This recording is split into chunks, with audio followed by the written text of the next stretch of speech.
angkat diri. Oh, nggih. Gak apa-apa. Oke, malam hari ini kita akan berbicara, kita akan berdiskusi ya mengenai PD sebagai sarana pertumbuhan karunia dan karisma. Ya, Bapak Ibu, sedikit cerita. Saya memperdalami mengenai karunia-karunia Roh Kudus. Ya, karena apa? Kembali ke 2004, ya, udah hampir berapa ya? 2004, 21 tahun yang lalu. Pengalaman saya yang awal, mengapa saya memperdalami karunia-karunia Roh Kudus. Ya, karena pada suatu malam, ya, ketika mau tidur, tiba-tiba ada suara yang mengatakan cari Injil. Ya. Karena seumur-umur belum pernah membaca Alkitab. Ya. Sudah maksudnya dipermandikan kelas 5 SD, tapi setelah itu hidup biasa saja, KTP gitu ya. Nah, tapi malam itu tiba-tiba di dalam hati saya ada yang berkata cari Injil. Sebenarnya saat itu saya cuek saja, ya, orang mau tidur gitu. Nah, tapi ketika di atas ranjang, suara itu berkali-kali mengatakan cari Injil, cari Injil. Ya, saya coba apa ini? Suara dari mana itu? Ya, sampai udah mau merem mau tidur, dia makin keras. Cari Injil, cari Injil, cari Injil. Makin cepat, makin tekanannya makin keras, makin keras, makin keras. Ya, saya bilang, di mana saya harus cari Injil? Waktu itu sudah menikah, udah punya anak satu, ya. Nah, kok itu makin keras? Akhirnya saya coba ikuti, gitu ya. Cuman saya nggak tahu di mana saya menyimpan Alkitab. Ya, karena ya kita tahu ya, kalau menikah kan dapat Alkitab ya. Nah, saya coba keluar dari kamar, di rak cari gitu, ada, masih dibungkus plastik. Gitu. Iya, ketahuan ya Bu ya. Ya, itu masih dibungkus plastik rapi gitu ya. Saya buka, ya itu kejadiannya sekitar jam 10 malam. Nah, saya buka, saya duduk di meja makan, saya baca Alkitab itu.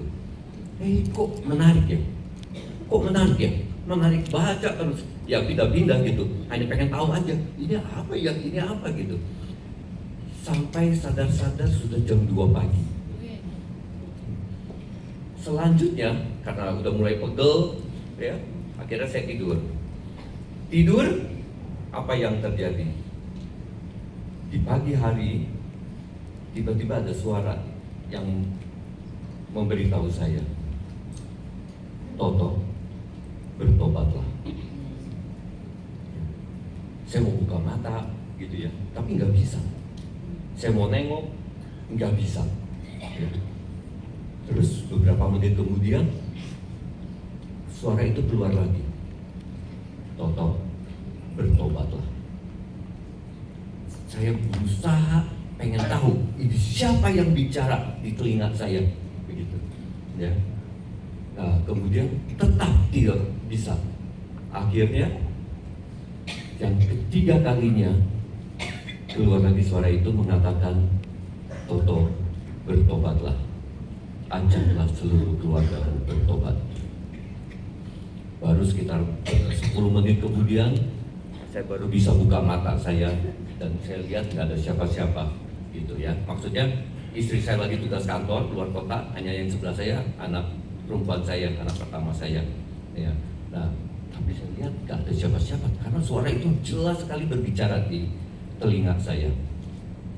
Nah, mulai dari saat itu ya saya membaca Alkitab ya, menarik sekali. Dan kemudian karena saya pengen tahu ini apa, di lingkungan rumah, lingkungan itu saya nggak pernah aktif. Tapi saya tahu ada satu tante yang ketua lingkungan. Akhirnya saya ke beliau datang suatu sore gitu. Tante, saya boleh nggak cerita? Dia bilang, emang kenapa? Ya mau kenalan sama tante dan juga saya mau cerita. Saya mengalami sesuatu yang aneh, saya bilang. Akhirnya saya cerita panjang lebar, dia hanya jawab satu. Oh, coba deh, kamu pergi ke Shekinah. Tahu ya Shekinah di Jakarta ya, pusat karismatik ya. Di sana kalau dari jam berapa itu sampai sore ada buat konsulting, buat konseling. iya. Nah kemudian saya pergi ke sana, didoakan, nangis ya, nangis karena pengen tahu nih, ini apa yang terjadi dengan diri saya. Ya, nangis. Saya bilang ke ibu itu, Bu, ada yang salah gak dengan saya? Oh, gak apa-apa, kamu kembali lagi ya minggu depan. Saya gak dapat jawaban ya, tapi penasaran. Minggu depan saya balik lagi, didoakan lagi ya, nangis lagi. Nah kemudian saya tanya lagi, Bu, boleh tahu dong saya ini kenapa? Oh ya, kamu bisa datang minggu depan?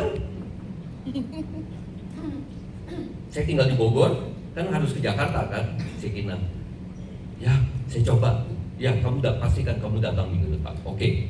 Minggu depannya lagi, saya didoakan lagi, nangis lagi, ya. Nah, saya ngerasa aneh, Bu. Setiap didoakan ibu, saya nangis. Apa sih yang terjadi dengan diri saya? Akhirnya ibu itu bilang, nih, kamu ikut ini. Ada brosur. Ya. Apa itu? Retret penyembuhan batin. Ya. Yang diadakan oleh Amazing Grace. Ya. Nah, kemudian udah bener, saya harus ikut ini. Iya, ikut. Usahakan kamu ikut, cepat daftar. Kalau enggak, kamu nggak dapat tempat.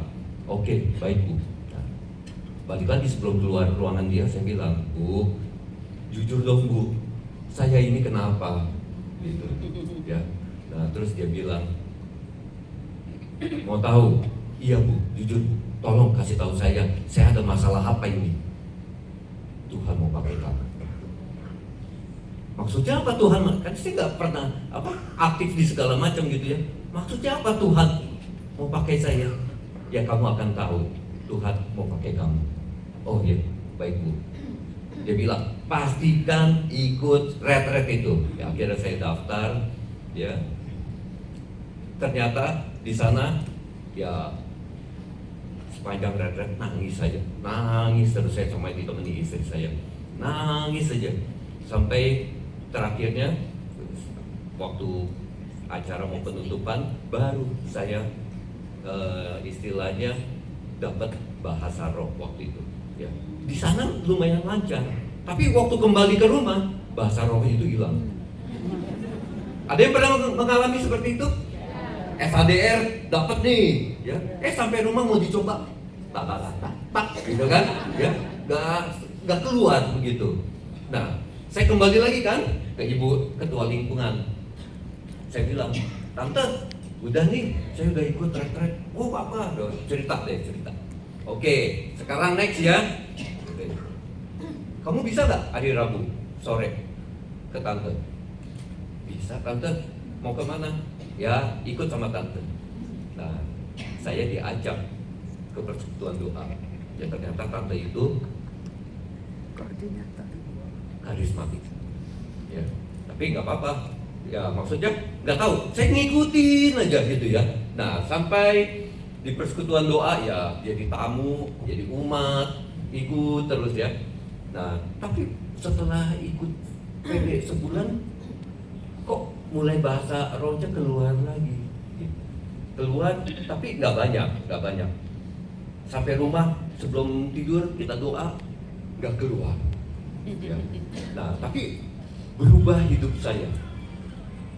Setiap kurang lebih jam 12 malam deh, saya berdoa sampai jam 1 pagi. Nah, tapi waktu mau mendekati jam 1 setelah sejam berdoa, itu baru keluar bahasa roh. Tapi bahasa rohnya hanya tak, tak, tak, tak, tak, tak, tak, tak, tak, seperti itu. Ya, nah, oke, lanjut terus. Ternyata di acara lingkungan saya mulai diundang sama si tante. Ya, suatu hari ada adorasi di lingkungan saya.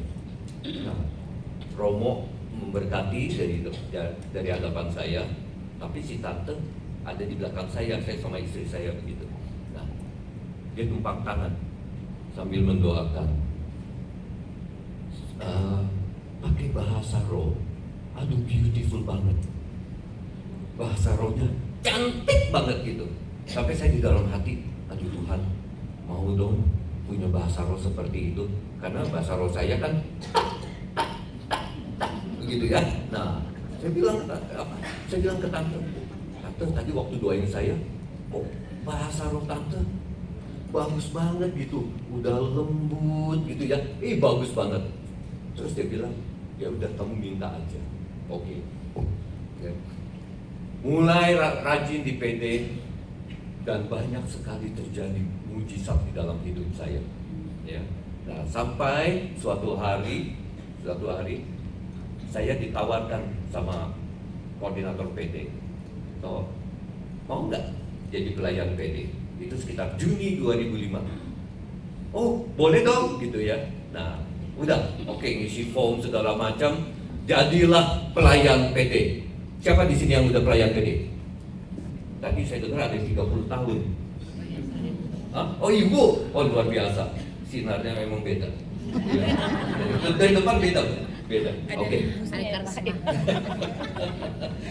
Oke, lanjut lagi ya. Dari pelayan PD itu bulan Juni ya. Juli ditawarkan, Tom mau ikut SEP. Apa itu SEP? Sekolah evangelisasi. Bagus nggak? Oh bagus gitu ya, sama koordinator PD. Nah terus, ya udah boleh deh. Ya. Tapi lama loh, hampir 5 bulan 6 bulan. Saya bilang lama banget gitu ya. Ya udah coba aja, oke. Beberapa hari kemudian saya ditelepon, kalau kamu mau ikut SEP, kamu harus ikut SADR. Ya. Apaan lagi gitu ya maksudnya ya. Udah mau ada ini syaratnya ini gitu. Nah akhirnya ikutlah SADR. Setelah ikut SADR, apa yang terjadi Bapak Ibu? Puji Tuhan, dapat bahasa roh lancar. Ya lancarnya bukan yang cantik seperti si tante, enggak, tapi oke, lancar itu. Kita kapan mau keluarin bahasa roh, itu bisa keluar bahasa roh. Nah, tapi ada satu hal yang aneh terjadi di dalam hidup saya. Beberapa hari setelah SADR, tiba-tiba kok saya merasakan sesuatu yang aneh. Kenapa? Kita hidup seperti ini, ya nyetir mobil, bikin roti, ya kerja. Tapi ada satu hal yang berbeda, yaitu boleh dibilang apa ya? Mungkin roh ya, roh saya itu duduk berdua dengan Yesus. Ya, saya duduk, Tuhan Yesus di samping saya. Dia bercerita, menasihati saya 24 jam. Ya. Apa yang saya lihat? Yang saya lihat hanya seperti awan putih semuanya. Ya. Sama Tuhan Yesus nonstop. Tapi begitu saya klik, saya lagi kerja. Saya tahu saya lagi nyetir mobil, lagi di kantor, lagi di rumah.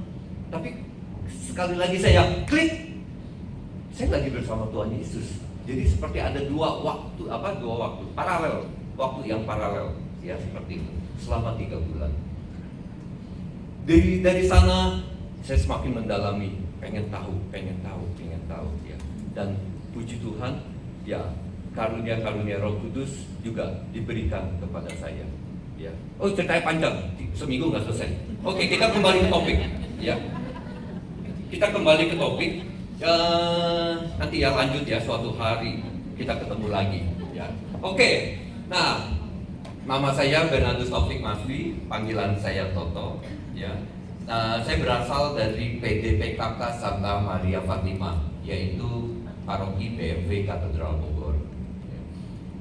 Dari BPK Keuskupan Bogor, dan saat ini baru demisioner ya, baru selesai jabatan sebagai Wakil Koordinator 2 BPN PKK Indonesia yang mendampingi Pak Budi selama 4 tahun. Oke, lanjut. Oh, ini istri 1 sama anak 2 yang besar cewek yang waktu itu tidur bersama saya yang mengalami pertama, kemudian anak yang kedua cowok. Nah, itu juga ada cerita khusus, tapi one day ya kita ketemu lagi. Nah, tadi banyak sekali lagi Bro Chris berdiri di sini berbicara, saya duduk di belakang sih, ya. Banyak yang bertanya mengenai PDPKK, ya. Nah, sebenarnya mulainya sih dari Paus Yohanes, keluar ya, Paus Yohanes 23, ya, yang mengadakan Konsili Vatikan di tahun sekitar 1962 sampai 1965. Beliau membuat sebuah doa, ya, supaya didoakan di seluruh dunia, yaitu Tuhan perbaharuilah keajaiban-keajaibanmu di masa kami, seolah-olah suatu Pentakosta baru. Ya. Nah, kalau kita lihat lanjut lagi, ternyata para paus ya mengenai karunia dan karisma Roh Kudus itu sangat mendukung sekali. Seperti Paus Paulus ke-6 ya. Nah, itu juga mengatakan Tuhan mengabulkannya dengan masih meningkatkan hujan karisma yang membuat gereja berbuah indah, mengagumkan, dan mampu untuk menginspirasi rasa hormat, bahkan perhatian dan keheranan dari dunia yang profan dan dunia yang sekuler. Ya, oke, ini cepat aja dulu ya. Nah, ini dari Paus Yohanes Paulus kedua juga mengatakan di tahun 98, hari ini saya ingin menyerukan kepada Anda semua yang berkumpul di lapangan Santo Petrus dan kepada semua orang Kristen, bukalah diri Anda terhadap karunia-karunia Roh Kudus. Terimalah dengan penuh syukur dan taatilah semua karisma yang tidak pernah berhenti diberikan Roh Kudus kepada kita. Amin. Amin. Ya. Nah, ini Paus Benediktus ke-16 mengatakan, marilah kita berdoa kepada Allah Bapa agar melalui Tuhan kita Yesus Kristus di dalam rahmat Roh Kudus, perayaan Hari Raya Pentakosta menjadi seperti nyala api yang berkobar dan angin kencang bagi kehidupan Kristiani dan untuk misi seluruh gereja. Saya memohonkan pencurahan karunia-karunia Roh Kudus atas Anda semua, sehingga di masa kita ini juga kita dapat mengalami Pentakosta baru. Amin. Ya, oke. Nah, ini Paus Fransiskus juga mengatakan, yang saya tulis merah ya, setiap orang Katolik mengalami pembaptisan dalam Roh Kudus. Dia mengatakan, saya mengharapkan Anda membagikan kepada semua orang di dalam gereja rahmat dari pembaptisan dalam Roh Kudus. Ya, itu sebuah frasa yang kita temukan dalam Kisah Para Rasul. Oke, tadi Bro Chris juga memperlihatkan jenjang pembinaan ini ya. Ini betapa pentingnya. Mungkin kalau BPKKAJ itu bisa mendekati 30 jenjang step ya. Tapi di masa kepemimpinan Pak Budi Sutejo, beliau menerapkan minimal deh setidak-tidaknya setiap BPK sampai ke PD-PD itu menjalankan 15 jenjang PKK ini ya. Nah, di sini juga saya ingin menunjukkan ternyata ada jenjangnya karunia dan karisma Roh Kudus ya. Ini tahap kedua. Jadi kalau kita yang baru SADR, kemudian pertumbuhan, nah ini untuk kita lebih matang, itu salah satu jenjang pembinaan yang ada di dalam PKK. Nah, menariknya ini sedikit menyinggung soal jenjang, ya. Ternyata jenjang itu semuanya evangelisasi. Ada yang sudah ikut SEP di sini? Banyak pasti ya. Tokoh-tokoh PKK di sini kan luar biasa. Semuanya udah belajar KEK ataupun SEP, ya. Nah, di sini juga dikatakan kalau untuk karunia dan Roh Kudus, ya, saya bacakan ini terlalu kecil. Bapa berikan Roh Kudus beserta karunia dan karismanya untuk menolong umatnya menuju kesucian, ya, ada di Yesaya 11, dan ikut membangun umatnya, ya. Jadi karunia Roh Kudus itu membantu kita menuju kesucian dan juga membangun umatnya. Oke, ini banyak sekali. Kalau Bapak Ibu nanti mau dapat bahannya ada, ya, saya sudah berikan kepada panitia. Nanti katanya panitia akan membagikannya ke seluruh peserta. Oke, lanjut. Nah, ini malam ini kita mau ngapain sih? Ya. Yang pertama, ya, sedikit menyinggung PD sebagai sarana pengudusan dan bertumbuh. Kemudian babak kedua, aneka karunia dan karisma Roh Kudus. Ketiga, kita akan masuk ke karisma Roh Kudus. Kita mau cek. Pernah kita blood test, tes darah, ya. Kita ada penyakit apa aja begitu, ya. Nah, kita di sini juga malam ini kita akan cek. Bapak Ibu sudah terima kan kertas masing-masing, jangan sampai belum. Ya, sudah ya, kertas A4 ya. Oke. Kalau kita ada waktu, kita akan masuk ke workshop. Untuk bahan-bahannya ada di buku ini 4, ya. Jadi saya bukan bicara sembarangan, tapi ada backgroundnya, ada asalnya. Nah, kita akan masuk ke PD sebagai sarana pengudusan dan bertumbuh. Bapak Ibu, di sini juga ada pastor, paham? Hai Romo, ya. Ada lagi ya? Gimana? Oh, di belakang Pak. Hai Romo. Ya, oke. Nah, Bapak Ibu tahu nggak di seluruh Indonesia itu ada berapa PDPKK? 734 PDPKK di seluruh Indonesia, ya. Nah, kemudian jumlah BPK-nya berapa? Saat ini baru 34 BPK dari 38 keuskupan. Jadi masih ada 4 lagi yang belum membentuk BPK, ya. Jadi ternyata PKK Indonesia itu luar biasa. Nah, kita bicara soal persekutuan doa. Ini berdasarkan Father Vio Pascarenhas, ya. Seorang India, tapi dia mendalami soal PKK dan dia mengeluarkan bukunya juga ada di BPN. Jadi kalau Anda membutuhkan bukunya, dia menjelaskan tentang PD, tentang prosesnya bagaimana, ya.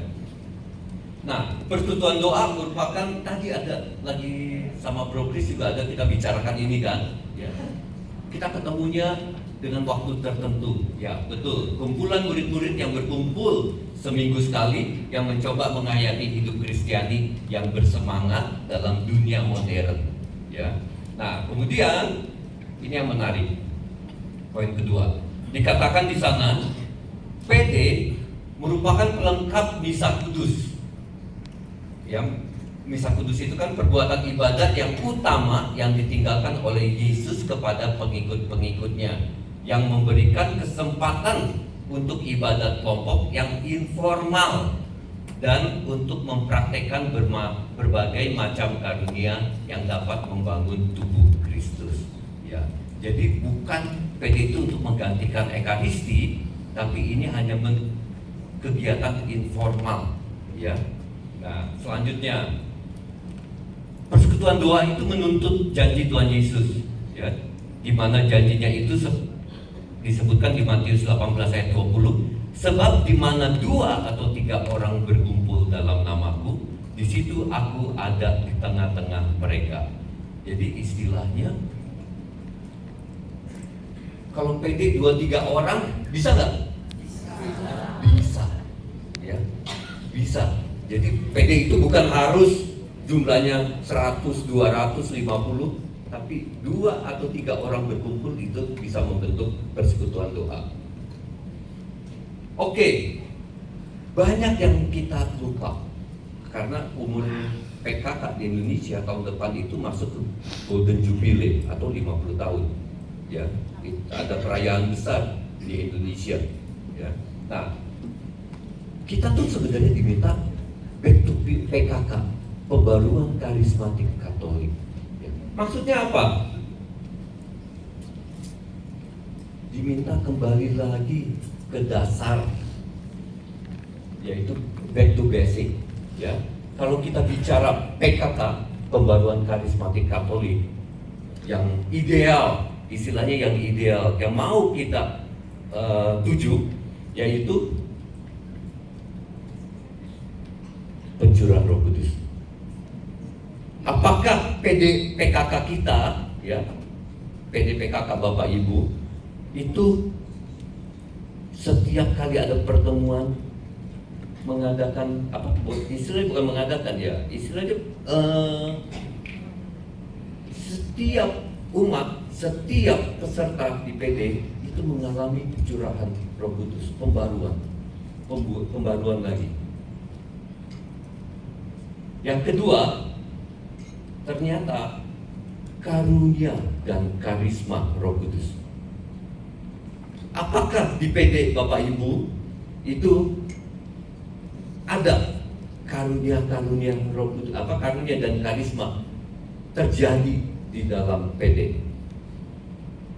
Pertanyaan lo, ya. Nah, oke, yang ketiga, doa, ya, persekutuan doa harus kuat doanya, betul? Ya. Nah, jadi ini penting juga doa di dalam pertemuan kita, apa pertemuan PD.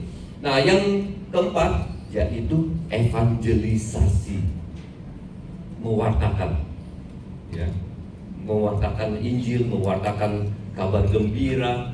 Nah, evangelisasi. Makanya tadi jenjang pembinaan itu semuanya, setiap step itu punya satu hal yang sama, yaitu evangelisasi. Ya. Yang kelima, kekudusan.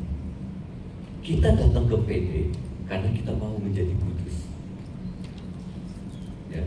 Kadang-kadang kita ketemu PD supaya dapat bisnis partner. Ya. Atau karena jadwal minggu depan PD-nya ada makan-makan, ada dinner. Ya. Bukan itu yang penting Bapak Ibu, tapi yang penting itu kekudusan. Jadi setiap pelayan, setiap umat bisa mengalami dan belajar semakin kudus, semakin kudus, semakin kudus. Itu yang penting. Nah, 5 poin ini ya kita bisa cek dengan PD kita, apa yang terjadi dengan PD PKK umumnya. Ya. Ini PD PKK umum, apa yang terjadi? Yang pertama, praise and worship. Betul? Penting sekali. Oh, kita belum punya alat band.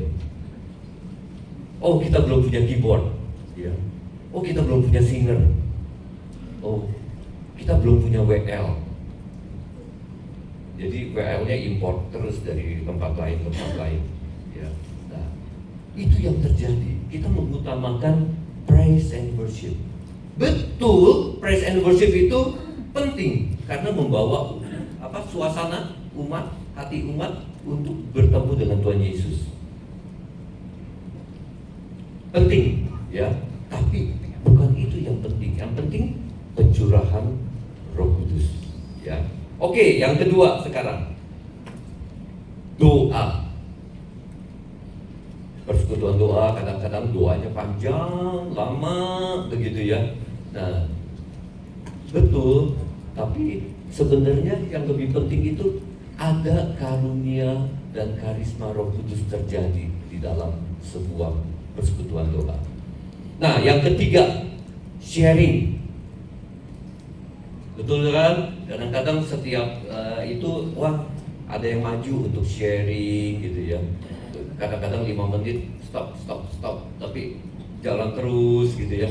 Nah, ternyata enggak penting. Yang penting itu nomor 3 di kiri yang biru, yaitu doa.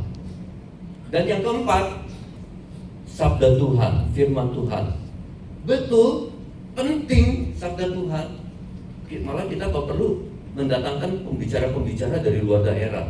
Ya, kita di Bogor aja kadang-kadang manggil yang dari Jakarta, baru PD rame, gitu ya. Nah, kalau kita pakai PD dari Bogor, wah, ya biasa-biasa aja gitu. Tapi kalau kita datang, wah, pewartanya dari Jakarta, ramai gitu ya. Tapi ternyata itu tidak penting. Yang penting evangelisasi. Ya. Nah, yang kelima, ini yang kita semua suka, fellowship, yaitu tadi kayak makan-makannya, ngobrol panjang gitu ya. Jadi pertemanan. Nah, tapi yang penting apa? Kekudusan.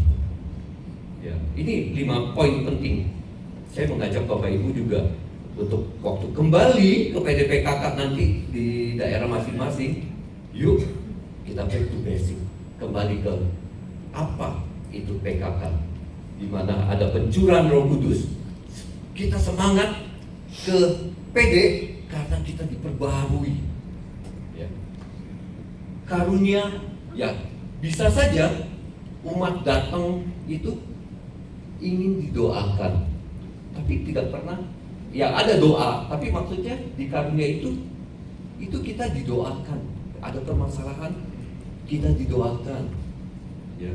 Nah, oke, sekarang persekutuan doa. Saya mengajak Bapak Ibu, tadi ada pertanyaan, kalau PD-nya tidak ramai,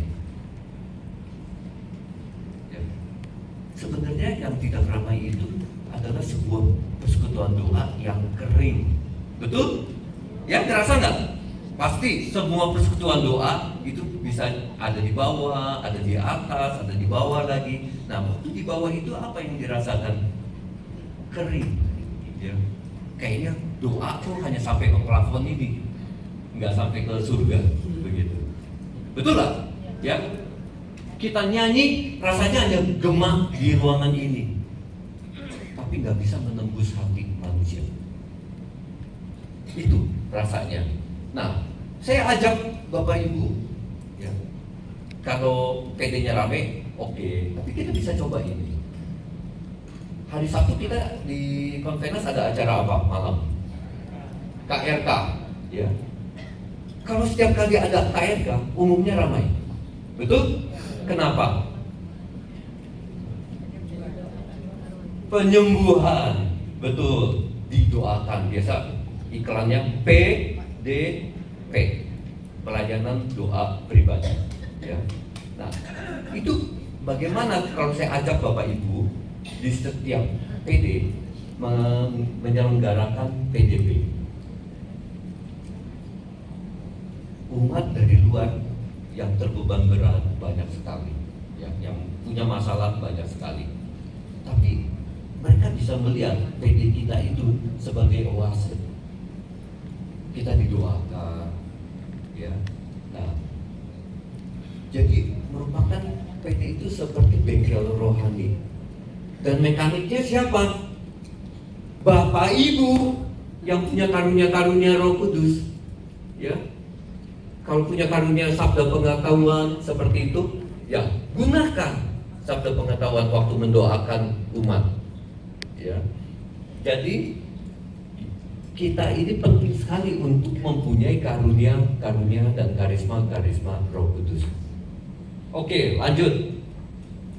Nah, ini ada aneka karunia dan karisma. Kadang-kadang mungkin saat ini banyak orang bingung, apa sih itu karunia? Apa itu karisma? Betul? Ada yang bingung? Pegangan. Iya. Oke. Nah, di sini dikatakan karunia dan karisma. Jadi untuk memahami karunia dan karisma, orang harus bersedia membiarkan iman menerangi akal budi. Ya, jadi iman yang penting, bukan akal budi. Orang dapat menerima karunia dan karisma hanya dalam semangat iman seperti imannya kanak-kanak. Selanjutnya, karunia dan karisma itu akan dinilai dari buah-buahnya. Jadi kalau yang mempraktekkan karunia-karunia Roh Kudus atau karisma-karisma Roh Kudus, orang ini benar nggak sih dia punya karunia itu? Pasti terjadi perbincangan seperti itu. Ya. Itu terjadi loh di Bogor. Saya nggak tahu di tempat lain. Ya. Maksudnya orang tidak menghargai karunia, dilihatnya oh dia aneh. Gitu. Padahal dia mendapatkan, dan kita bisa lihat mungkin nggak hari ini, tapi kedepannya adakah buah-buah yang baik dari karunia yang dia dapatkan. Itu yang harus kita cek. Jadi untuk para senior di PD, jangan Roh Kudus itu dikunci, diundang tapi dikunci, gitu, nggak bisa bergerak. Tapi bebaskan Roh Kudus bergerak kemana saja. Dia luas, dia indah, dan dia sangat luar biasa. Ya, oke, lanjut. Nah, pengertian karunia ya dalam hidup iman sehari-hari terdapat dua istilah yang sering digunakan, yaitu karunia dan karisma. Keduanya berasal dari Roh Kudus yang diberikan kepada umatnya yang setia, yaitu taat akan perintah-perintah Kristus dan tinggal di dalam firman-Nya. Ya, ini Paul O'Sullivan ya, OP, membedakan kedua istilah tersebut, di mana karunia diberikan untuk pertama, menumbuhkan kebajikan ilahi atau sesuatu yang mendatangkan kebaikan. Ya. Yang kedua, membantu orang yang menerimanya untuk mengikuti wahyunya. Yang ketiga, memperkokoh kekuatan alamiah. Yang keempat, menyucikan orang yang menerimanya. Ya. Nah, dalam kompendium ya disebutkan bahwa karunia-karunia Roh Kudus adalah disposisi tetap yang membuat kita mudah mengikuti ilham Roh Kudus. Karunia itu diberikan Roh Kudus secara cuma-cuma kepada masing-masing pribadi yang mau tunduk dan mengikuti bisikannya. Karunia ini dianugerahkan kepada kita walaupun sebenarnya kita tidak pantas memperolehnya. Ya. Kadang-kadang yang orang yang punya karunia Roh Kudus itu kita tahu kehidupannya. Dia enggak orang Kudus, dia orang Jogja. Ya, tapi maksud saya, ya kadang-kadang kita, kok dia bisa sih dapat karunia, padahal kehidupannya seperti itu, begitu. Kembali lagi, karunia, ya karisma itu hadiah dari Tuhan. Tuhan mau memilih siapa saja itu terserah Tuhan. Oke, lanjut. Nah, karunia itu apa? Ya, karunia itu ada di sabta karunia. Ya, seperti kebijaksanaan, pengertian, nasihat, keperkasaan, pengenalan, kesalehan, dan takut kepada Allah. Ya, kita nggak bahas ini pada malam hari ini karena karunia itu lebih cenderung untuk diri sendiri. Ya, di sini dikatakan di paragraf terakhir,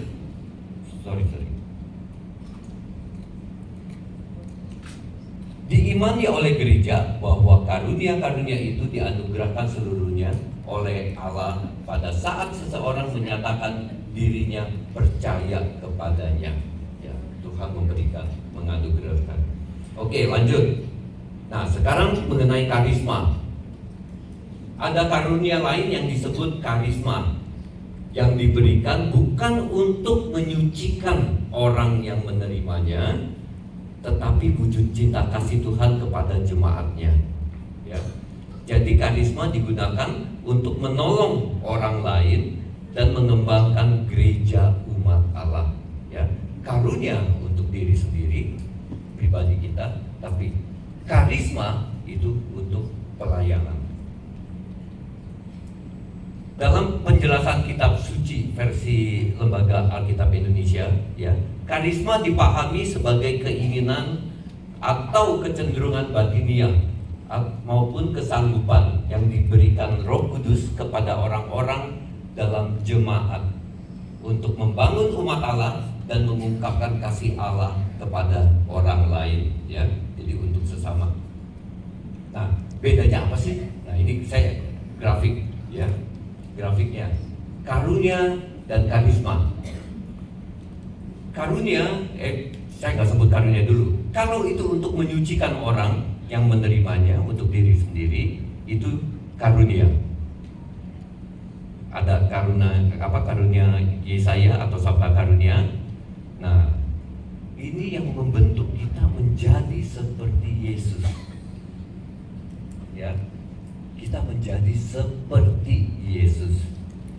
Nah, tugasnya apa? Menjadi saksi, mewartakan sukacita, kabar sukacita ya ke dunia. Nah, tapi kalau karunia-karunia atau karisma-karisma untuk menolong orang lain dan membangun serta mengembangkan gereja umat Allah, ya, atau untuk sesama, nah ini disebut karisma.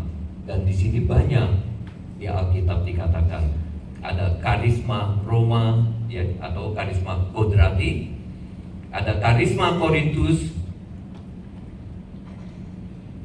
disebut juga karisma Adikodrati, ya. Ada lagi karisma Efesus atau pelayanan gereja, ya. Nah, ini apa? Yaitu membuat kita bertindak seperti Yesus, ya, bisa menyembuhkan, ya, bisa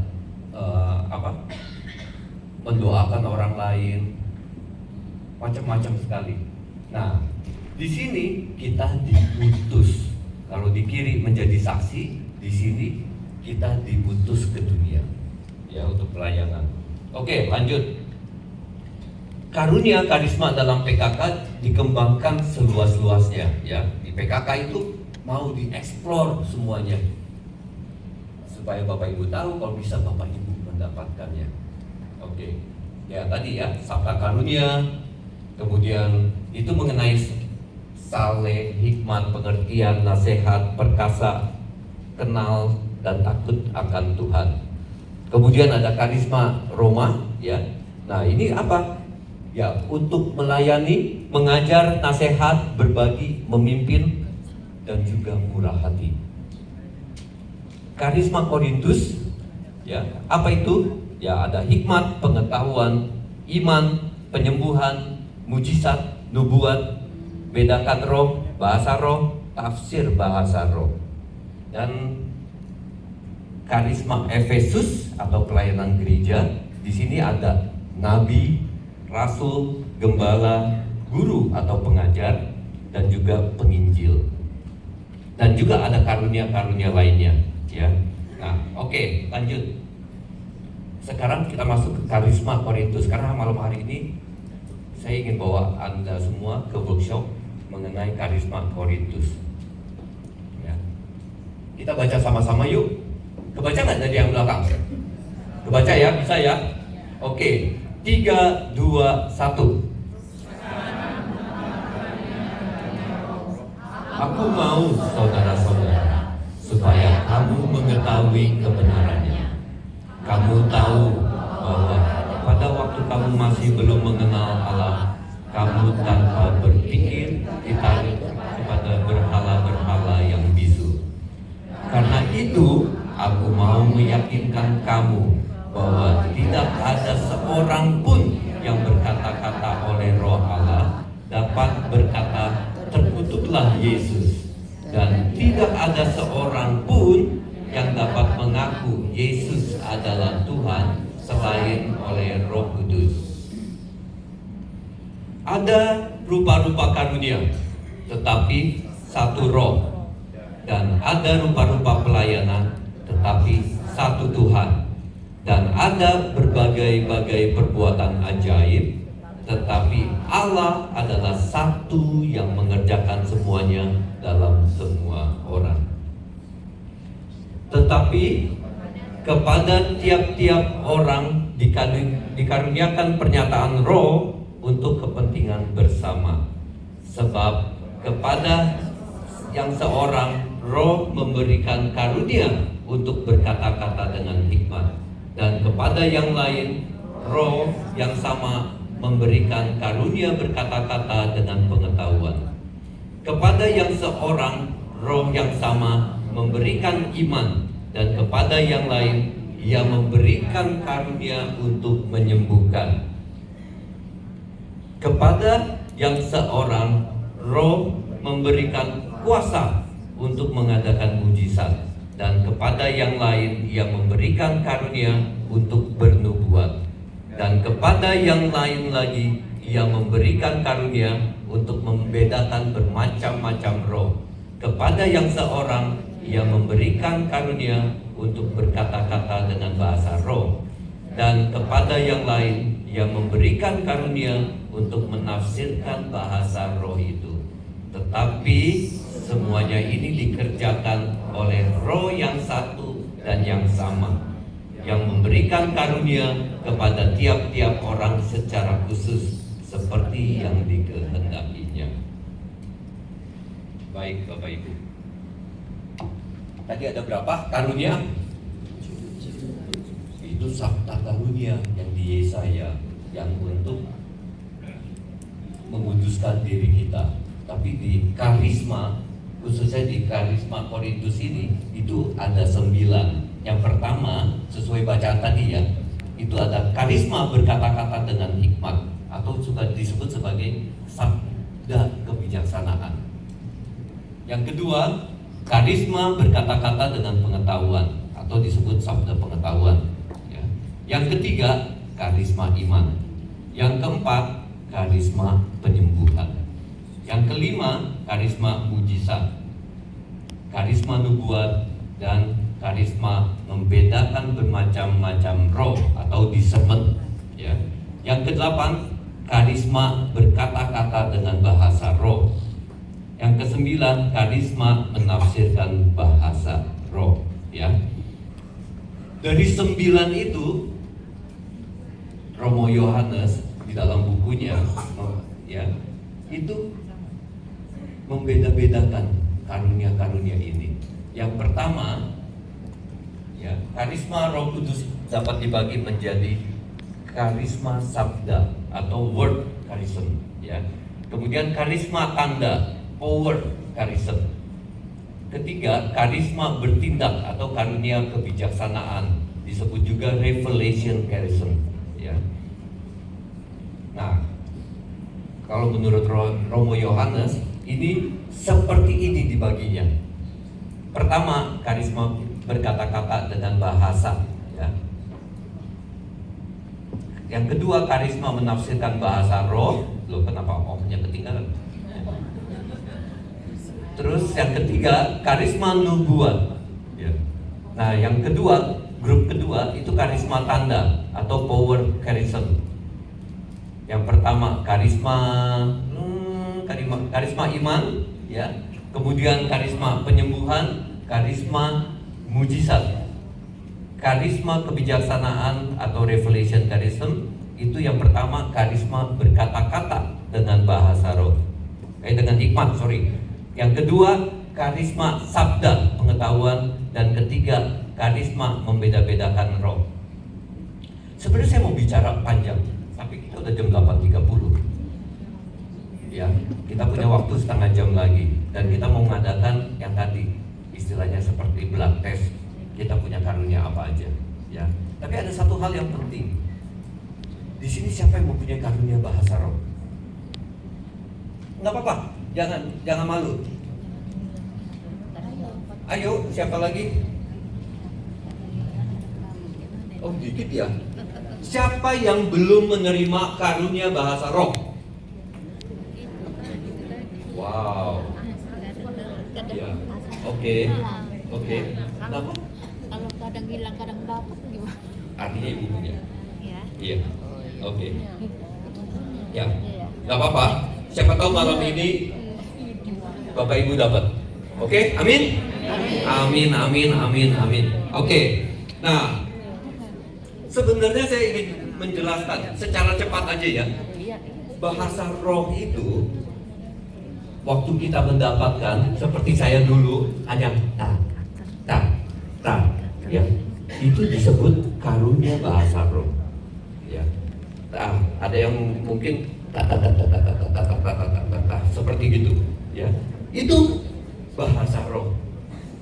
Tapi yang tadi dibicarakan di Korintus itu berkata-kata dalam bahasa roh. Jadi bukan berbahasa roh biasa, tapi berkata-kata dalam bahasa roh. Ya, itu yang terjadi kepada para rasul ketika menerima Roh Kudus. Mereka mengucapkan bahasa roh, tapi mereka berkata-kata dalam bahasa roh, sehingga orang dari negara mana mendengar di dalam pendengaran mereka, loh kok rasul itu bicara dalam bahasa Yunani, mungkin Persia, apa segala macam. Ya, nah itu berkata-kata dalam bahasa roh. Tadi saya pakai Bu Herlina ya. Waktu saya didoakan di depan, saya mendengar Ibu Herlina bukan berbahasa roh, tetapi berkata-kata dalam bahasa roh. Ya, jadi seperti ini. Hanya contoh, ya, contoh. Tapi ini benar bahasa roh, ya. Kalau kita berbicara bahasa roh,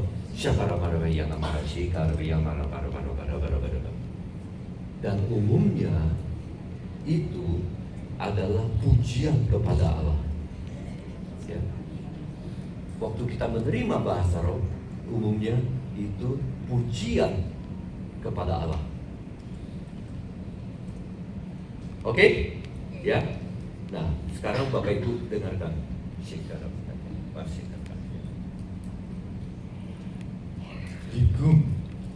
Ligum syakarabagi maya. Begikum syalakaliya mama. Begikam dikebayusa. Seperti orang berbicara, ya, itu berkata-kata dalam bahasa roh. Mungkin beda, ya. Ada seorang ibu di Bogor bilang, kalau yang tadi berkata-kata bahasa rohnya saya itu seperti bahasa Aram, begitu, ya. Tapi ada juga yang berkata-kata itu kedengarannya seperti bahasa Mandarin. Jadi yang mungkin yang sudah lama mempunyai bahasa roh, coba gali lebih dalam, ya. Ini bahasa roh atau berkata-kata dalam bahasa roh, ya. Yang di Korintus itu berkata-kata dalam bahasa roh, ya. Jadi beda, seperti orang berbicara kata per kata seperti itu. Oke? Ya, itu aja perbedaan aja. Lanjut. Sebenarnya banyak, ya, nanti bisa dibaca penjelasannya. Ini slide-nya ada 90, tapi kita nggak mungkin semuanya. Sengaja saya buat panjang sehingga Bapak Ibu bisa baca deh, ya. Nah, oke, sekarang karisma Korintus cek, kita blast test. Nah, Bapak Ibu ada kertas kan di depan? Ya. Oke, kita siapkan. Ini saya belajar dari Father Farisi, ya, Robert Farisi. Beliau sudah meninggal, ya. Tahun 2010 atau 2011 beliau datang ke Indonesia diundang oleh BPN. Ya. Dia seorang imam dan teolog Jesuit, ya. Dan juga dia profesor emeritus spiritualitas di Universitas Kepausan Gregorian di Roma, ya. Diundang, ternyata retretnya panjang, 3 hari 2 malam, ya.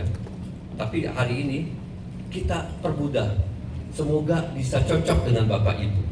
Tapi butuh ketenangan, ya, butuh ketenangan, butuh rileks, ya. Sebentar, saya undang Bapak Ibu untuk baca ini, ya.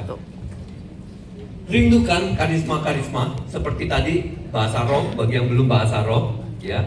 Kemudian selalu bilang, aku mau dong Tuhan, gitu. Aku mau, ya. Relax, lupakan segala permasalahan duniawi sejenak, ya. Oh, ini berat. Selama loka karya, ya, mau bekerja sama, tertib, dan yang pasti buka hati, buka pikiran, buka kepekaan hati dan tubuh, ya. Kenapa? Father Farisi bilang, ketika Roh Kudus menyapa Anda, itu bukan hanya di dalam, tapi juga kita bisa merasakannya, ya, mungkin di kulit, ya, atau di ujung kepala nih kayak ada seperti getaran halus listrik, ya. Dulu saya lagi SADR, apa yang terjadi? Ketika duduk itu mulainya dari, dari pantut naik terus ke atas gitu, listrik gitu. Ya, jadi di mana aja. Kalau mau lebih enak sih berdiri, ya, nanti waktu kita mau cek. Oke? Nah, saya diundang teman-teman singer, kita adakan penyembahan. Tolong handphone di silent, disimpan dulu. Kita masuk ke dalam keheningan, ya. Kita masuk ke dalam pujian, penyembahan. Kita coba mengetuk hati Bapa agar mencurahkan Roh Kudus kepada kita semua, ya. Nah, ada lagi ya, sebentar. Mata, ya. Maksudnya mata apa? Anda diberikan penglihatan, karunia sabda pengetahuan atau karunia nubuat, bisa dikasih lihat, ya. Ada yang pendengaran seperti saya dulu, ada yang berbisik, ya, ada yang berbicara kepada Anda, ya. Kemudian ada hidung, mungkin Anda menyium aroma mawar yang indah, yang wangi gitu, seperti itu, ya. Gak usah takut. Hah? Oh, dingin. Oke, saya pikir dibilang wangi, merinding kenapa gitu, ya. Taunya AC. Mau pindah duduk dulu, pindah kemana? Silakan. Ya. Kemudian saya gambar tangan itu, Anda akan merasakan mungkin ada sentuhan, ya, sentuhan halus di kulit Anda, ya, di lengan Anda atau di punggung Anda, badan, ya. Kemudian di lidah, mungkin rasanya keluh, terkunci, mau ngomong nggak bisa, ya. Coba, kita coba. Oke. Nah, kemudian kertas yang dibagikan itu Bapak coret-coret aja, seperti itu.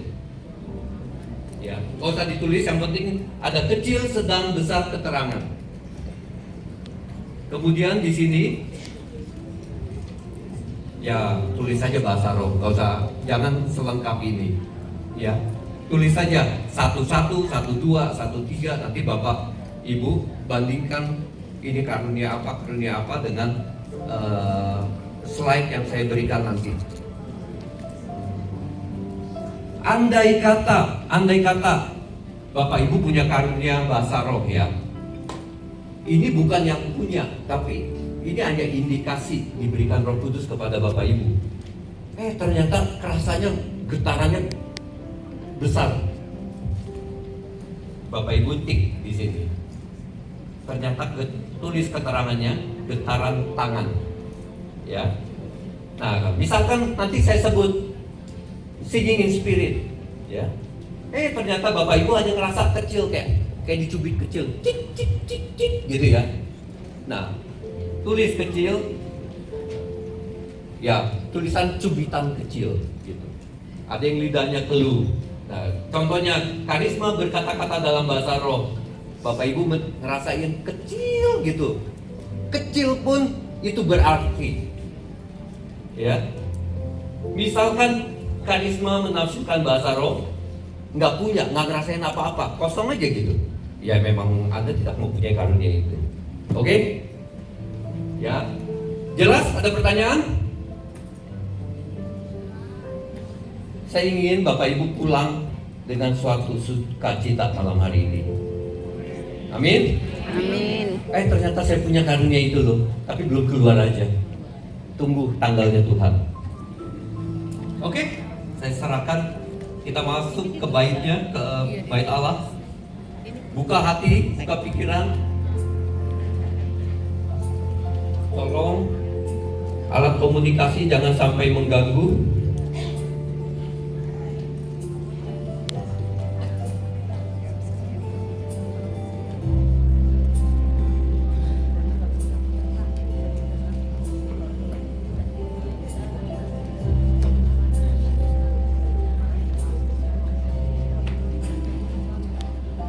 Kami undang Ibu Bapak untuk dapat bangkit berdiri, akan memuji dan memuliakan Tuhan. Terkhusus kita akan lebih dalam lagi menyembah Tuhan.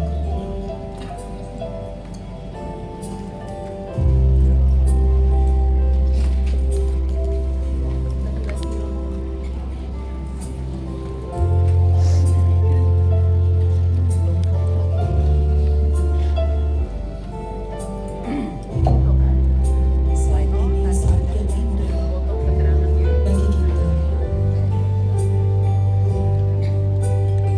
Saat yang indah bersama Tuhan. Mari buka hati kita. Kita masuk dalam hadirat-Nya.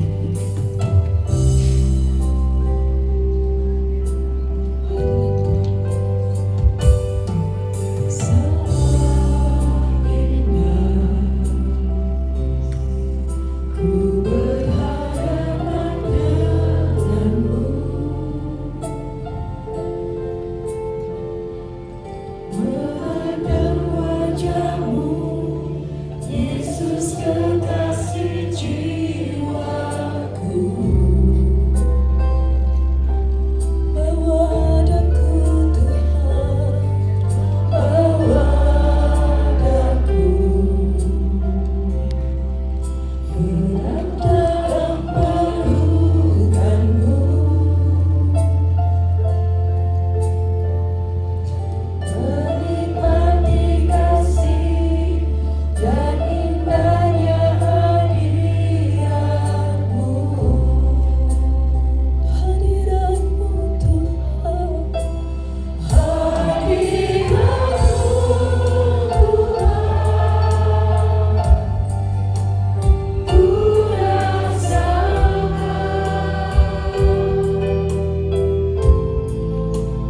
kekudusan-Mu Bapa, penuhiku, ku rindu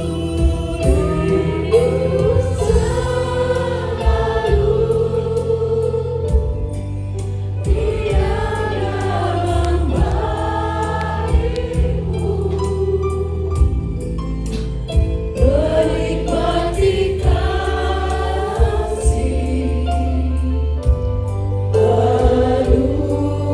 anugerah-Mu. Enggak boleh ya? Nah, saya nunggu satu lagu nih.